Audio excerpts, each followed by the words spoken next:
They seemed to spring out of nowhere a few years ago, those waving, grinning people in the blue-green costumes, standing on street corners all across the nation. No matter what their personal style, their purpose is always to call attention to a nearby office of Liberty Tax Service. There's no question, though, that the first day they showed up on the job, everyone, from the youngest school-age child to the oldest senior citizen, knew exactly who they were pretending to be. Lady Liberty is one of the most recognizable United States icons in existence, probably even more so than Uncle Sam himself. Perhaps that's because we don't have a 150-foot statue of Sam looming over the New York harbor, a statue with a long, illustrious history. Although intended by the statue's creator to be a symbol of liberty in general, the statue came, over the next century, to symbolize for many the welcome to liberty extended to immigrants to America the Beautiful.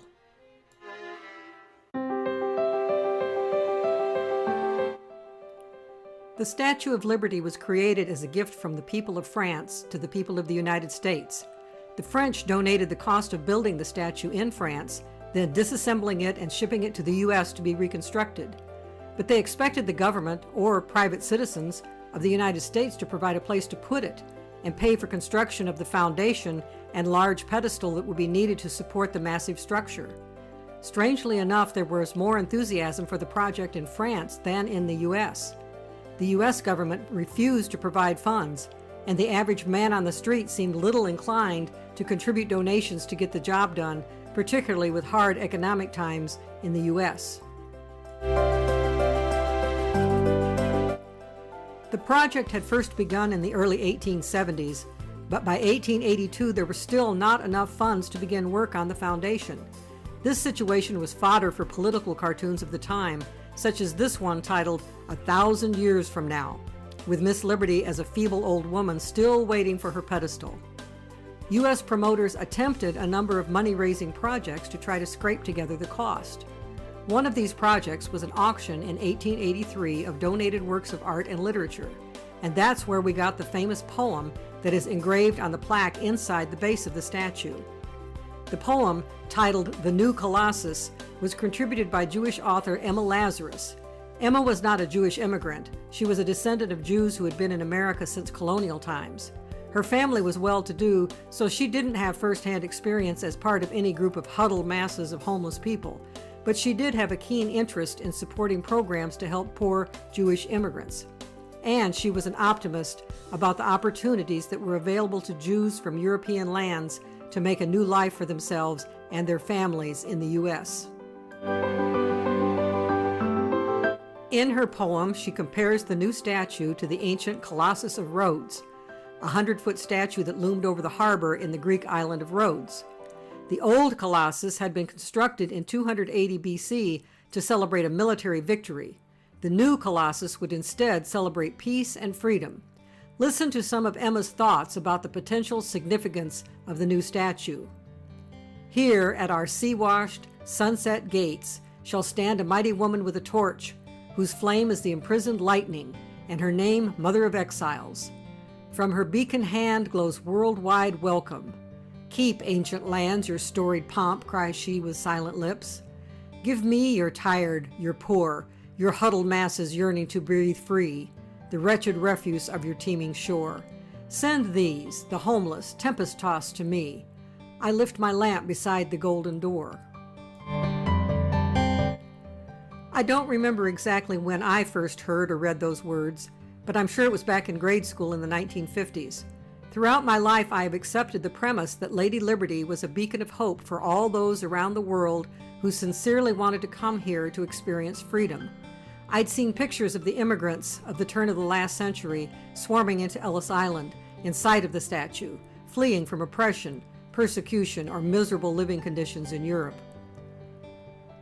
At the end of the movie Fiddler on the Roof, set in 1905, the Jews of the little Russian town Anatevka are forlorn and hopeless, being forced from their homes by Russian persecution. Mottel the tailor bemoans that they have waited all their lives for the Messiah and asks the rabbi, wouldn't now be a good time for him to come? The rabbi replies, we'll have to go on waiting somewhere else. As they are seen trekking away from Anatevka, With hindsight, we know that many of them ended up in the U.S. Notice this 1909 publication of the Hebrew Immigrant Aid Society. At the top, a familiar passage from the biblical book of Psalms is written on a banner grasped in the mouth of and under the wings of the American eagle. "Shelter us in the shadow of thy wings," it implores the U.S., just as the Jewish writer of the psalm wrote 3,000 or so years earlier, imploring the Almighty to shelter them under the shadow of his wings. The same sentiment shows up in this 1909 greeting card, with Jewish refugees from Russia on the right being symbolically invited to come over here by their American Jewish friends and family on the left. The banner grasped by the American eagle at the top has the same passage from Psalms, just written in Hebrew.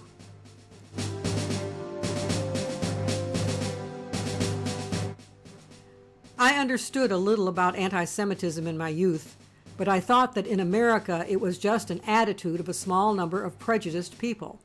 Certainly it didn't have anything to do with my country in a bigger sense. Our troops, after all, were the ones who marched into Germany at the end of World War II and opened the gates to the concentration camps.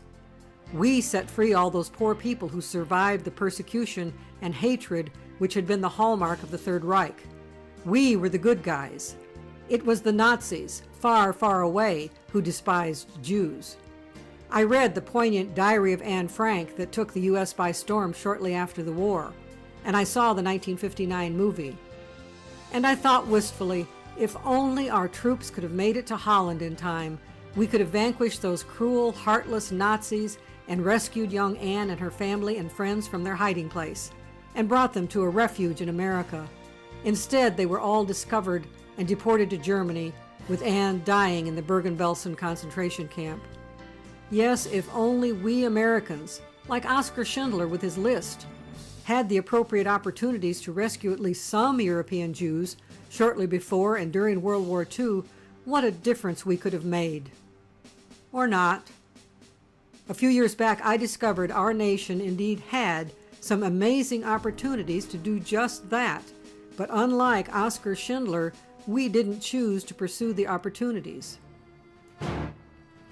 Let me introduce you to the cruise ship SS St. Louis. This German luxury liner was commissioned in 1939 to take a load of over 900 Jewish people who were being deported from Germany to the New World. The full fury of the Nazi final solution had not yet been unleashed, and the concentration camps were not yet full. There were still some opportunities for Jews in Germany and elsewhere to emigrate. This is not to say that the Third Reich had not yet made its opinion of Jews in general abundantly clear, and it had hinted broadly at its intentions regarding the Jews. It even showed up in children's books, such as this one published in 1938, which indoctrinated young German children to identify Jews as people who were as dangerous as poisonous mushrooms. Just as it is often hard to tell a toadstool from an edible mushroom, so too it is often very hard to recognize the Jew as a swindler and criminal. Just as a single poisonous mushroom can kill a whole family, so a solitary Jew can destroy a whole village, a whole city, even an entire folk. The Jewish nose is bent. It looks like the number 6. From the eyes, one can see that the Jew is a false, deceitful person. Their hair is mostly dark and often curled like the hair of Negroes. Their ears are very big and look like the handles of a coffee cup.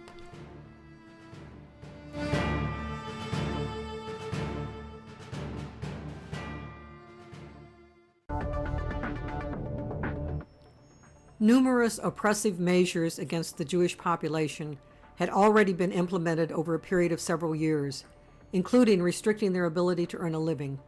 In 1935, all Jews were stripped of their citizenship.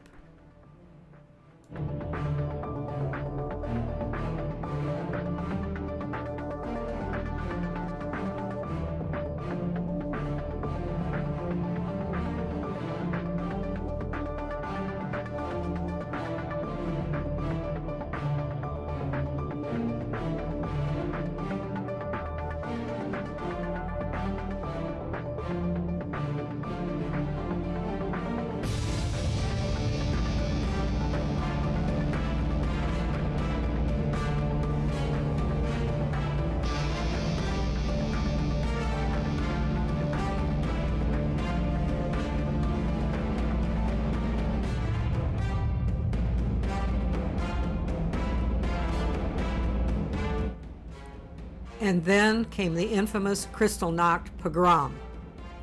A coordinated pogrom against Jews was conducted throughout Nazi Germany and parts of Austria on November 9th and 10th, 1938. It was led by the so-called brown shirts, paramilitary groups, joined by Hitler Youth groups and some non-Jewish citizens. Official German military authorities looked on without intervening.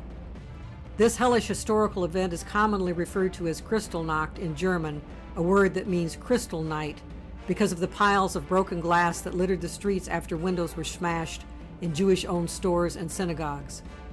At least 91 Jews were killed in the attacks, many more injured, and 30,000 were arrested and incarcerated in concentration camps. This massive group of men were new Jewish arrivals at Buchenwald from that roundup.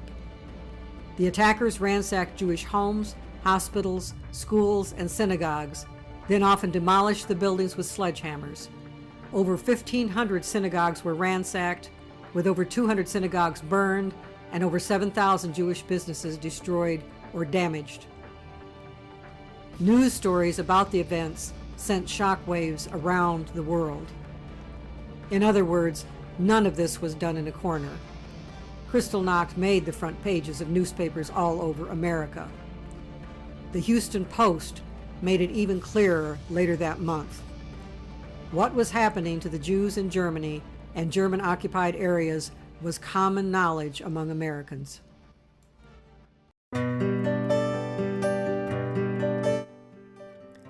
Which brings us back to the SS St. Louis, which set sail a few months after Kristallnacht, after that Houston headline.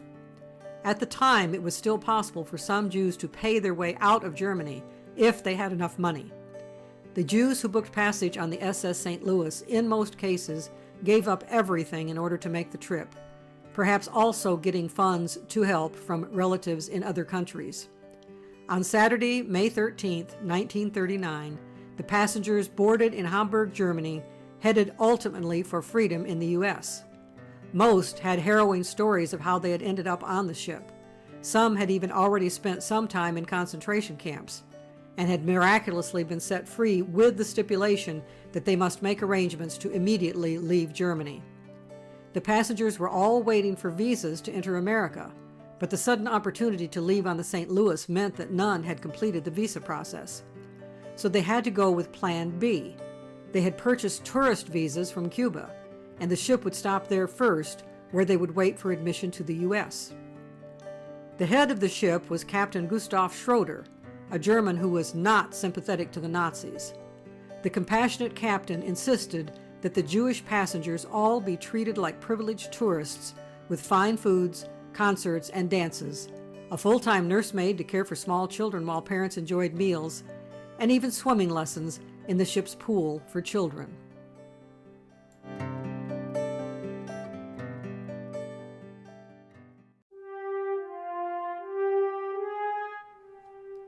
And then, before arrival in Cuba, gloom settled over the ship. They were told that the Cuban government had changed its mind and would not allow them entry.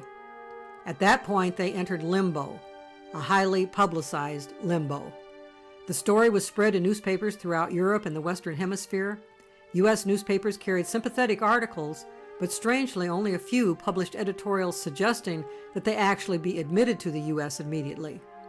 While the ship was waiting in Cuban waters, there was plenty of concern, very valid, that some or many of the passengers might attempt suicide by jumping overboard rather than return to hell in Europe. The answer? The ship was circled with small craft to prevent any success at such a venture. By June 2nd, the ship was forced out of Cuban waters. Captain Schroeder headed for Florida, hoping that the U.S. might offer emergency refuge to the passengers under the extenuating circumstances. Homeless, tempest-tossed certainly seemed to more than apply to this group.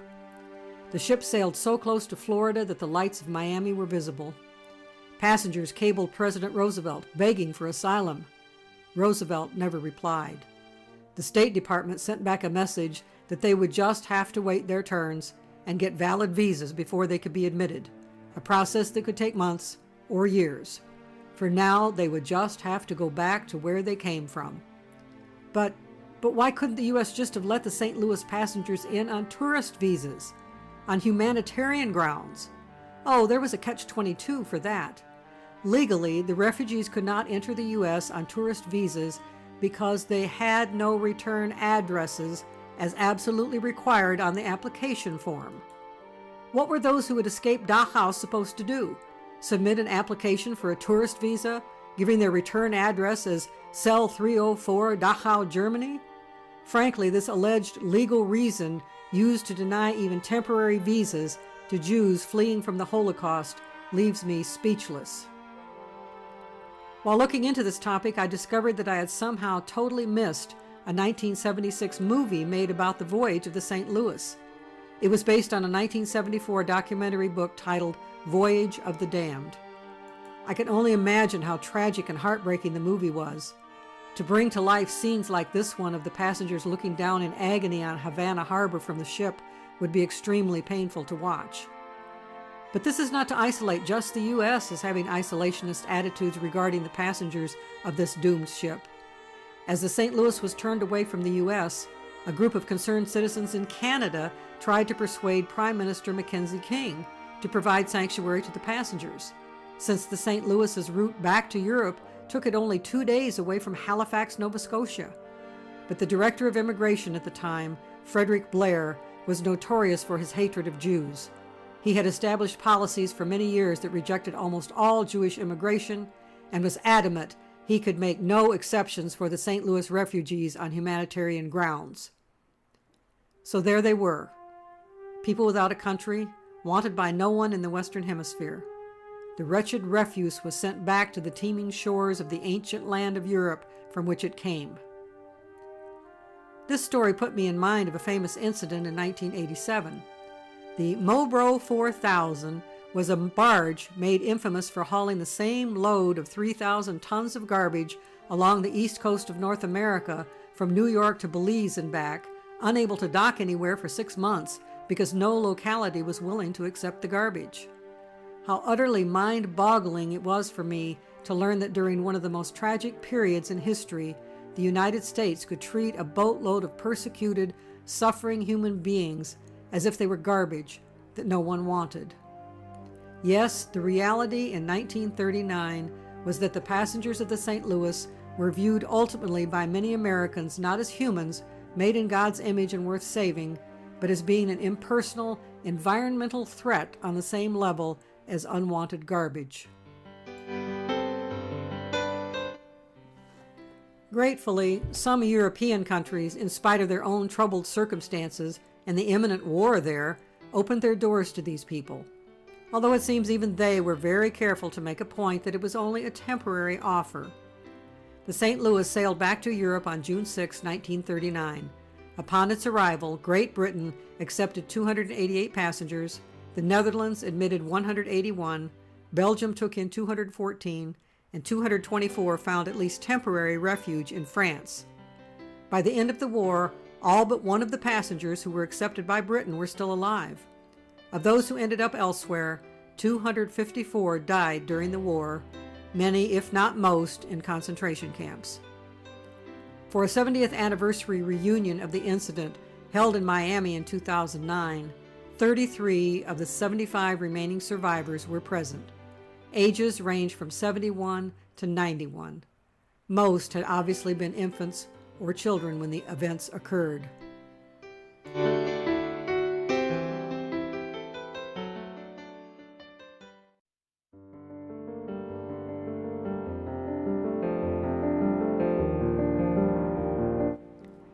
When I first read online about this insane story and got to this stage of the events, I wondered why on earth the U.S. took such a cruel stand under these horrific circumstances.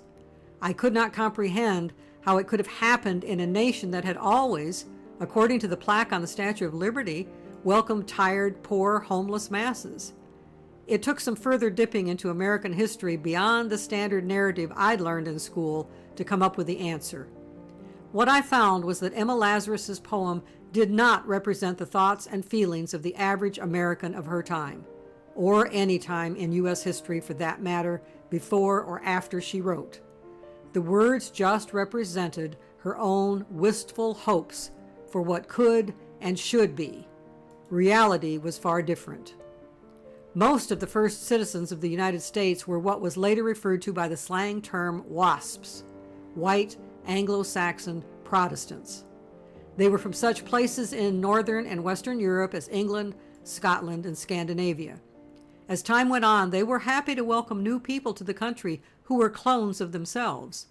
But many were very reluctant, sometimes rabidly reluctant, to welcome immigrants who were significantly different, immigrants from Roman Catholic Ireland or from Eastern and Southern European countries such as Italy, Russia, and Poland.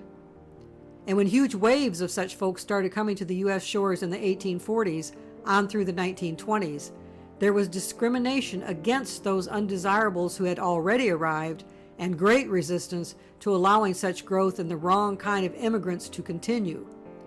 The resistance often showed up in the mockery of political cartoons of each era.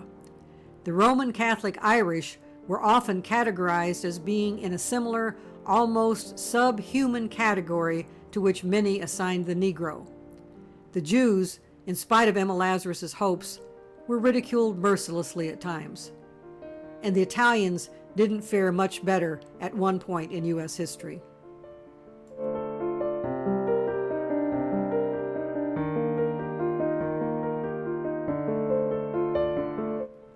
And almost immediately after the Statue of Liberty was erected on Bedloe's Island in 1886, she was seldom pictured in the public press as welcoming refugees with open arms. Instead, she was portrayed as disgusted and repulsed by most immigrants. In 1890, before Ellis Island was chosen to house the main immigration center for the U.S., a proposal was made to build that center right next to the Statue of Liberty on Bedloe's Island. This political cartoon from 1890 makes it clear what Lady Liberty thought of that idea. Note that the ships, obviously bringing immigrants to America and unceremoniously dumping them at her feet, are each not so subtly labeled European garbage ship. Miss Liberty holds up her skirts so they are not soiled by the rabble, and far from lovingly scooping them up with open arms, proclaims, "If you're going to make this island a garbage dump, I'm going back to France." Then there was this even earlier cartoon from Life magazine by Charles Dana Gibson in 1888.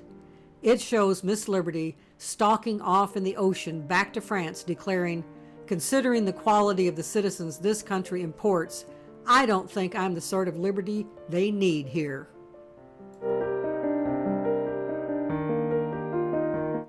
No, the average waspish American did not want more immigrants from anywhere other than Northern and Western Europe. But there was no federal law in place to stop so-called undesirable immigrants from entering the country.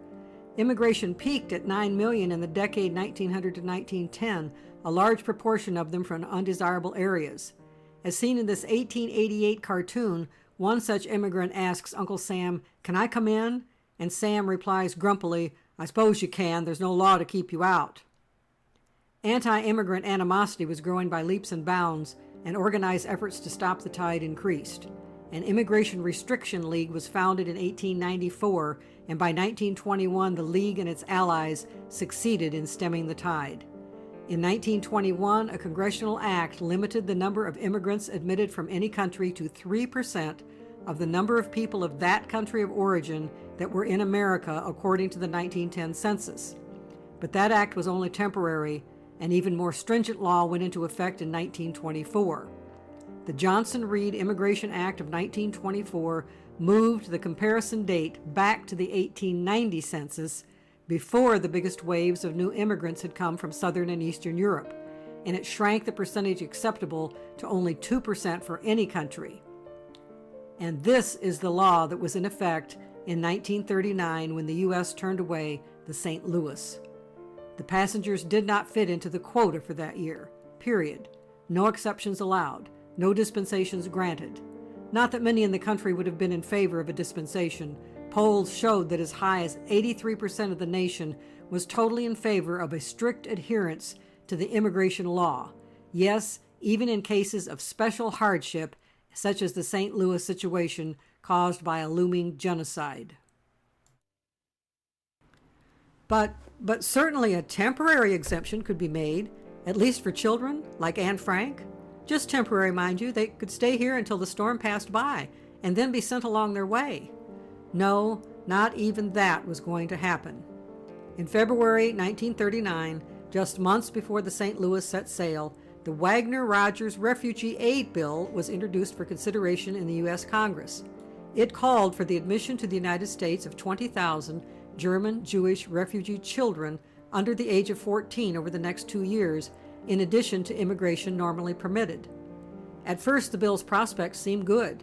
It was supported by labor leaders, the Federal Council of Churches, the YMCA, and some politicians, including former President Herbert Hoover and New York Mayor Fiorello LaGuardia.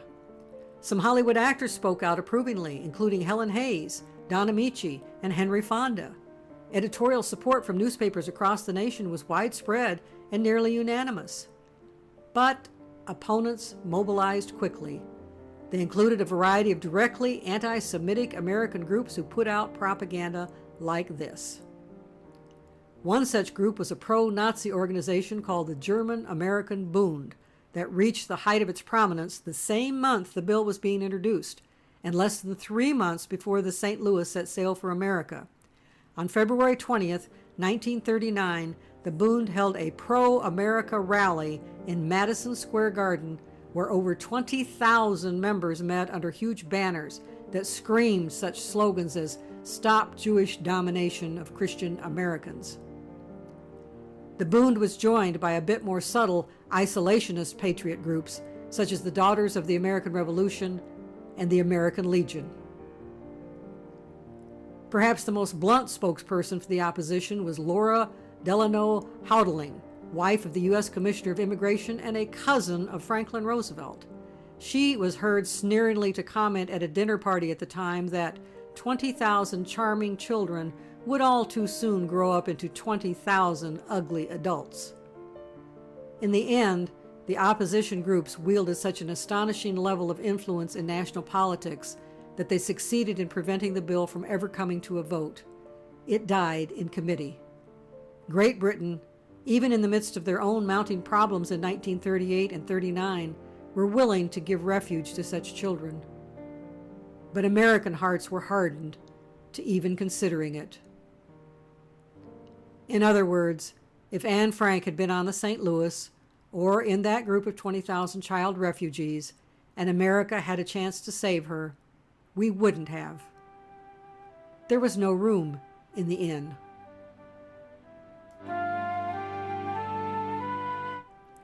Yes, harsh anti-immigration and anti-refugee sentiment in the U.S. is not some modern phenomenon. Its roots are very, very deep in American soil.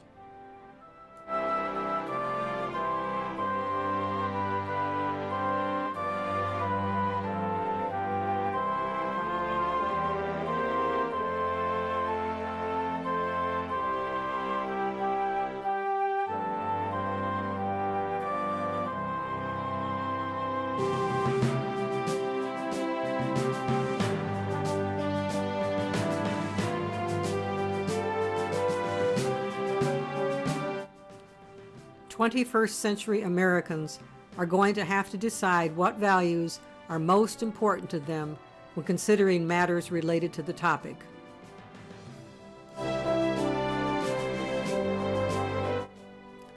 20th century Americans made their choice painfully clear.